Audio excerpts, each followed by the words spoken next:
Hello, this is Dr. Harriet Fraad, bringing you Capitalism Hits Home, a podcast about the mutual shaping of personal life with economic and political life in the United States now. This show is brought to you by Democracy at Work. Today, I want to talk about family as an extension of what I've been doing, because looking at the family is crucial these days. American families have gone through an enormous transformation, and that doesn't seem to be noted.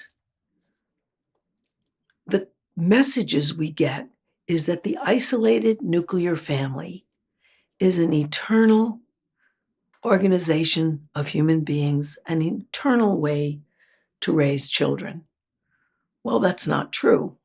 Religious people can sometimes think it's a God-given way, but none of those things are true. There have been lots of other ways of organizing the development and growth of children. Early societies were all communal, and that was because there's no way that early people were able to compete with the animals and forces around them unless they cooperated. Human beings are not the swiftest, we're not the strongest, we don't have the best eyesight or hearing, but we do know how to cooperate and pool our strengths and get things done, which is what early people did. And even the Native Americans who were here in the United States when the settlers arrived, they did discover this place a long time ago, but they discovered it and were here. Often they had, in fact, always, they had different ways of organizing their personal lives and raising children, different from the isolated nuclear families that we've come to think of as eternal. The predecessor in European history, the predecessor to the isolated nuclear family that is touted as eternal, was the feudal family, which was the family form from the 5th century to the 15th century about. And of course, these things don't start and stop abruptly. They're human organizations, so the lines are not strict, but about the 5th century to the 15th century. The feudal family was one in which the lord of the manor and his serfs were together on the lands belonging to the lord. The lord was called the Lord because he was second in command from the Lord God. Feudal European ideology that persuaded the serfs to stay working for bare subsistence living and give their wealth over to the Lord, because he was the Lord appointed by the Lord God in heaven. And the Catholic Church reinforced that message all the time, saying that God will reward you, faithful serf, for working at a subsistence level and producing enough wealth for you to barely live on, and the rest for the lord of the manor. In the feudal family, the lord of the manor was the head of everything, but on a personal level, it was the father of the family who was the lord in the family. He decided who could marry, if they could marry, when they could marry, who could work where, and so on. Second in command in that family was the first son. Women were not given authority. Well, there were a few things that were contributors to the dissolution of that family. One was the Black Plague, which killed off about half of the European population. And we still have traces of that memory. The song Ring Around the Rosie, Ashes, Ashes, We All Fall Down, was written about the plague, but handed down as a nursery rhyme for children. Well, that, and they had an 100 Years' War between France and England, which killed a whole lot of serfs who went to serve their lords of the manor when asked to. So a bunch of them were killed off, but not to the extent that the plague killed off millions of people. And so that serfs had a little more authority because they were more scarce. The most important reason why feudalism broke down is the lords of the manor no longer wanted serfs to farm little parcels of land and give a good portion of the proceeds to the lord of the manor. They found it much more advantageous to have huge herds of livestock. And in order to create the pastures for those herds, which were mainly sheep, they cut down communal forests where the serfs were able to hunt for meat. They also kicked a lot of the serfs out to create pasture land. So they were thrown off of their farms and given no alternative but to migrate to wherever people were settling, which were new towns and cities, where a new class of budding capitalists were growing up who hired other serfs to do tasks to make money for them. And so slowly, feudalism changed. Well, when the serfs left the land and came to these towns, the authority of the feudal father broke down. He wasn't even there. And the Catholic Church's authority was weakened as well, so that people were screwing around, creating all sorts of illegitimate children who were left to die and abandoned because women were given no protection for their children or protection in pregnancy. And law and order were breaking down as the feudal system broke down. That was in large part the cause of the French Revolution, where people wanted to be empowered. And one of the demands of the victorious revolutionaries was state support for children. Now that is apparent in Victor Hugo's novel Les Miserables, and also some of its presentations in the United States. A lot of young teens and children staffed the barricades and risked their lives. And afterwards, they wanted state support for children. It was one of their demands. Well, this created a problem. And a guy named Jacques Donzelot, in this book, The Policing of Families, written in very difficult to read academic prose, but worth plowing through, he carefully documents what happened.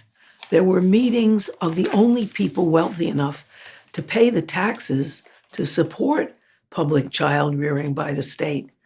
And they were the remnants of the aristocracy who weren't killed off because some of them escaped.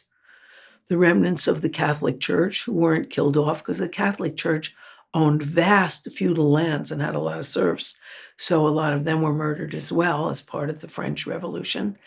And the new bourgeoisie that was coming, the richer people who were employing people in the towns and cities where people went for refuge. And so they thought, oh no, they're asking for state support for children. Who's going to pay it? We're the only ones who could pay those taxes. Something has to be done. And they agreed to institute a new kind of feudal family, with the father as the feudal head of the family. The man who got that and who had to work to maintain and support that family, and a dependent wife who got protection in pregnancy and also in taking care of children, and children who were chattel. And we shouldn't forget that children could be rented out for money until the 1930s in the United States, when the child labor laws were enacted, which many capitalists are trying to weaken all over states in the United States where they employ mainly immigrant children. But at any rate, the children were chattel. And they decided that they would not employ anyone in any family configuration that was not a new feudal family, of what we call a traditional family, with a wage-earning male and dependent wife and children. People desperately needed jobs at the end of the revolution. And these were the only people with the money to employ them. And so they instituted that family form. Now, the traditional family has been presented to us, as I said before, as eternal and God-given, but it wasn't. It was an outgrowth of the feudal family. And that form of family is now collapsing in the United States. Only a third of American children live in a family of the original two parents that created them. A third. Two-thirds, the vast majority, don't live in that configuration. 42% of children are born outside of a marriage. Overall, 42%. And fewer people ended up staying in marriages.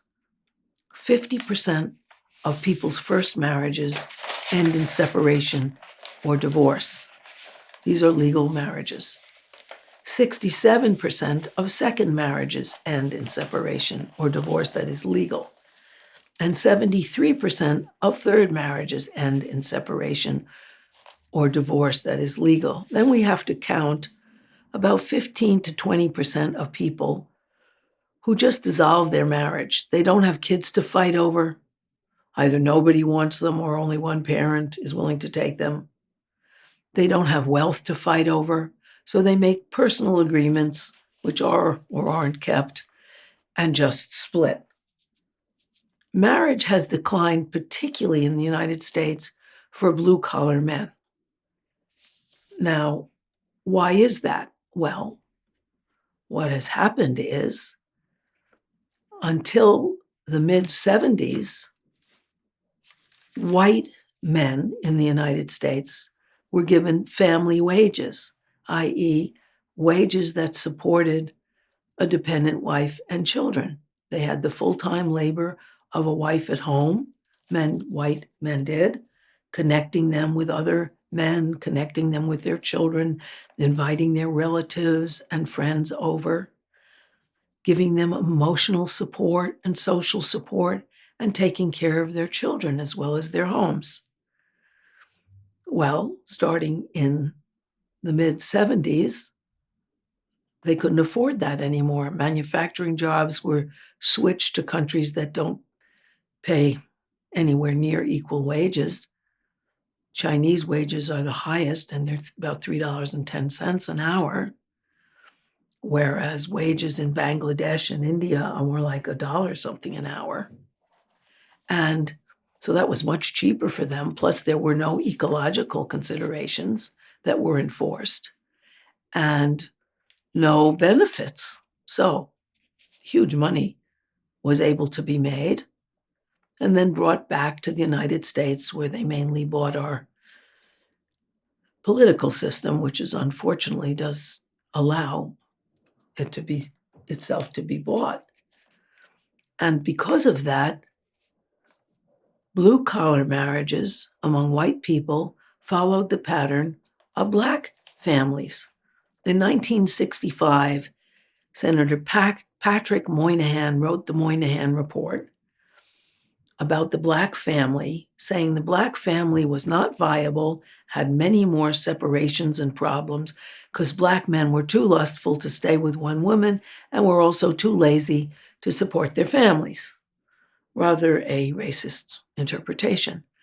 Then in 2012, Charles Murray, a professor, a right-wing professor, wrote the same thing about blue-collar men, blue-collar white men, in his book, Coming Apart, where he said that white men were too lustful and too lazy, and that's why their families fell apart. But the economic reality is that for 150 years, that family form was viable as men got family wages, white men who were the majority. And now it's not viable because the economic conditions of it, which is enough to support a family if a white male is working, that doesn't exist. The corporations took that away. And unfortunately, the nuclear family is one of the only ways that men got emotional support, which now they don't get the way they used to. Probably one of the contributing reasons why all the mass shooters are male. 97.5% of them are male. And the only female mass shooter recently who acted alone was a trans woman wanting to be a male. And the other women who were in that 2.5% were women committing mass murder as partners with their male partners. So men are really in trouble in the United States. And children are in trouble because the male wage that supported a family doesn't. One of the biggest predictors of poverty among women is having a child because wages aren't there to support children. That's why 1 in 8 children in the United States go hungry, and 1 in 4 in cities like the United States with a racially diverse population. Now, is there an alternative? I mean, it's presented as if the isolated nuclear family has no alternative and it never had one in history. But that's just not true at all. If we go back to the first really big state-supported alternative to the nuclear family, we can go back to the Russian Revolution in 1917. In 1917, Alexandra Kollontai became a cabinet minister of culture and women and family in Russia after the Bolshevik Revolution. She was appointed to that because she was the head of propaganda for the Bolsheviks all over Europe. She spoke 6 languages fluently and could translate and write in all the other related languages, so she was ideal for propaganda. So that was really important. Now, before the revolution in Russia, women were all blue-collar women, we should call them, all non-elite women were illiterate. And they were kept totally subordinate to their husbands. And their only career alternative was marriage. Women and female children could be killed by the father of the family to no effect at all. And women were restricted to submissive domestic labor. And even if they had to work outside the homes because their husbands couldn't survive without it, they had to do all the domestic work unaided at home. One of the things that the Russian Revolution wanted to do was it wanted to be able to employ millions of women because it wanted the whole working population to work to make that society viable. It also had as a platform, because of people like Alexandra Kollontai, breaking women out of the total submission, often murderous, that was in the nuclear family, in isolated households of the peasantry.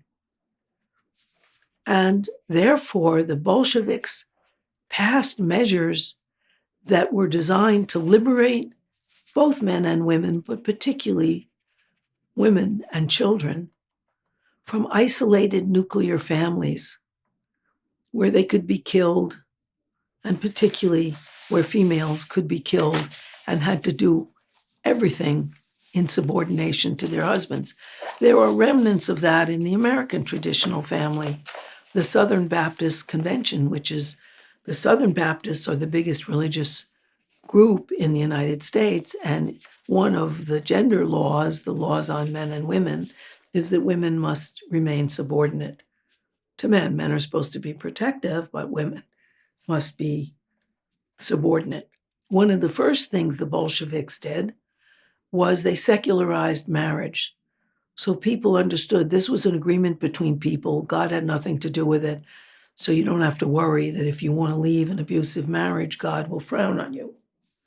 They also voted in an equivalent of the ERA, the Equal Rights Amendment, which America has still been unable to pass. And in that, women were given across the board equal rights with men in every area of their lives.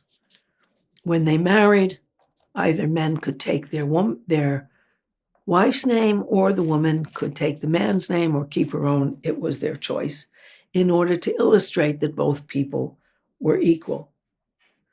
They also legalized children who were illegitimate births or births outside of marriage, because before the Russian Revolution in Russia, they had no rights at all. In 1918, they allowed divorce without making it so complicated, but an agreement by both parties, or one who felt really strongly that they were endangered. In 1920, they legalized abortion and made it a lot easier to obtain.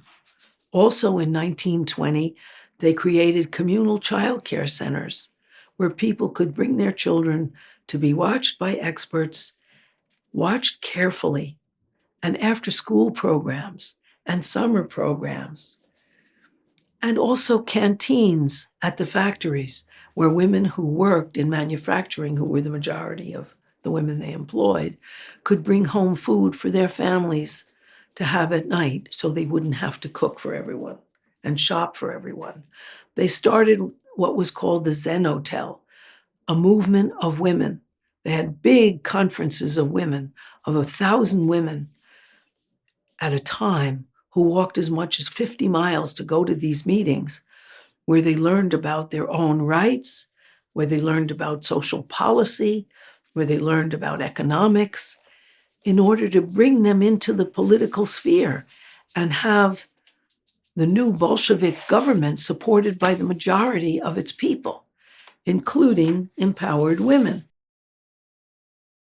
Now, these wonderful developments, if in terms of preserving people and allowing women rights, ended with Stalin in 1930, because Stalin felt that the impending invasion of the Nazis would require personal stability, which was best achieved through stable, old-fashioned, traditional, feudal households.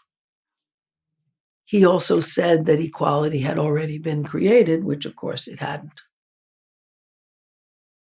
And Stalin's changes to the nuclear family that liberated so many women and gave children better possibilities as well were not reinstated until Stalin died in 1953. But that was the biggest of state impulse and organization to try to have an alternative to the nuclear family so that women were not imprisoned in the nuclear family. Now, they weren't the only ones. At the turn of the century, from the 1800s to the 1900s, an enormous number of socialists and communists felt that the only real liberation of people would have to come from communal child rearing, not raising children among the people who were, in effect, tyrants, because they controlled the children's lives completely in the nuclear family. And so that there were 200 active communes as alternatives to the nuclear family, not state organized, but independently organized. And here there's a really great book by Dolores Hayden called The Grand Domestic Revolution that describes the movement that created all those communes. Some of them were religious, like the Shakers, who are known for creating beautiful, simple furniture and modern plumbing devices. The Shakers were one of these groups, one of these alternatives to domestic life that were approved of. However, they didn't believe that men and women should ever have sexual relationships. the way they worked off their sexual energy was they got together and shook in separate groups, men and women. They replenished their people for a long time because when servant women were raped by their masters or women were abandoned, they could go to the Shakers and be accepted not as bad women who were outcasts, but as people welcomed into the Shaker community. The Shakers eventually died out, but they lasted until the late 40s in the United States. And there were many, many, many other groups. The Oneida community was a big one in Oneida, New York. They produced silverware and other things. They had 200 people living communally in a beautiful big building, and they raised their children communally. And there were many, many, many groups, because that was the way socialists believed they could create a new person who would create a socialist communal society. But once the Bolsheviks won in Russia, they became the model of how to create a socialist society. And slowly, except for some of them, the more religious ones like the Bruderhof, which still exists and creates community playthings, a wonderful furniture company that specializes in wonderful jungle gyms and furniture for daycares and for children. But they're some of the few that lasted. And that movement died out. There were all of these alternatives have been out there and studied by others.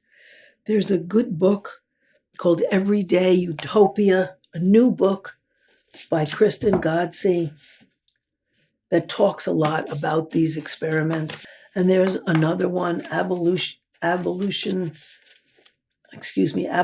Capitalism and the Communizing of Care by Lee O'Brien. That's a brand new 2023 book. So the word is getting very slowly out that we really do need an alternative to the nuclear family. And one of the things that I want to talk about in my next podcast is what are alternatives? What's out there now? Because since the American model of what was a feudal family is failing and hardly exists, since the biggest trend in the United States among married people is not having children, since the population is going down, we are failing. That old model is failing. It's not viable in today's America. And of course, other alternatives are possible. And I will talk about them in my next podcast. Thank you very much for listening. I want you to listen, of course. I'd love you to share this podcast. And I'd really like you to go to www.democracyatwork.info to find out more about what we do and perhaps even contribute in whatever way you can. Thank you so much. Goodbye for now.